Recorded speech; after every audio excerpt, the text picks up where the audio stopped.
بسم اللہ الرحمن الرحیم۔ بیوہ عورت سے شادی کرنا کیسا ہے؟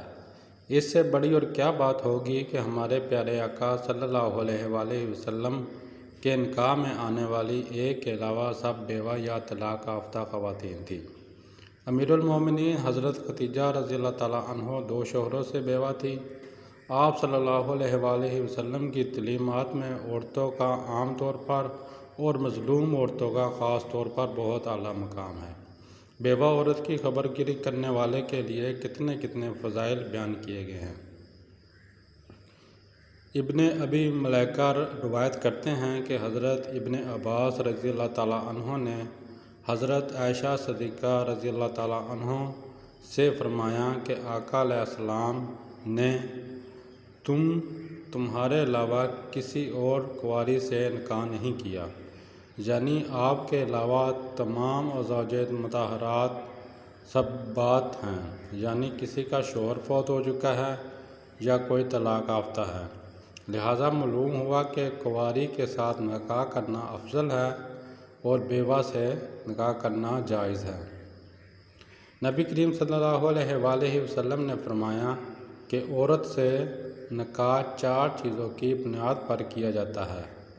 ایک اس کے مال کی وجہ سے، دوسرا اس کے خاندانی شرف کی وجہ سے، تیسرا اس کی خوبصورتی کی وجہ سے اور چوتھا اس کے دین کی وجہ سے۔ جو دیندار عورت سے نکاح کر کے کامیابی حاصل کرے، اگر ایسا نہ کرے تو تیرے ہاتھوں کو مٹی لگے گی، یعنی خیر میں تم کو ندامت ہوگی۔ اس حدیث میں کسی بھی حسین یا حسب و نسب والی یا مالدار خاتون سے نکاح کی ترغیب نہیں دی گئی، بلکہ اس حدیث کا معنی ہے کہ لوگ شادی کے لیے ان 4 مقاصد کو سامنے رکھتے ہیں۔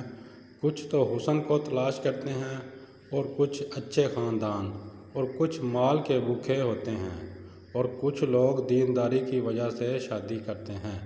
اسی آخری کے بارے میں رسول اللہ صلی اللہ علیہ وآلہ وسلم نے بھی ترغیب دی اور فرمایا اگر تم دینداری شادی نہ کرے تو تمہارے ہاتھ خالی خاک آلودہ ہوں گے۔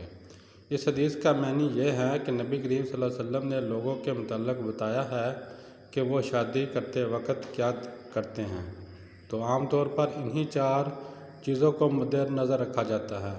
چنانچہ لوگوں کے ہاں آخری چیز دینداری ہے۔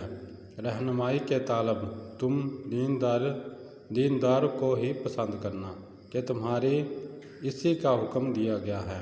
اگر بیوہ عورت دیندار ہے اور آپ اس کو پسند بھی کرتے ہیں تو اس سے نکاح کرنا بالکل جائز ہے۔ پلیز ویڈیو اچھی لگی ہو تو چینل سبسکرائب کریں اور اس ویڈیو کو صدقہ جاریہ سمجھ کر آگے شیئر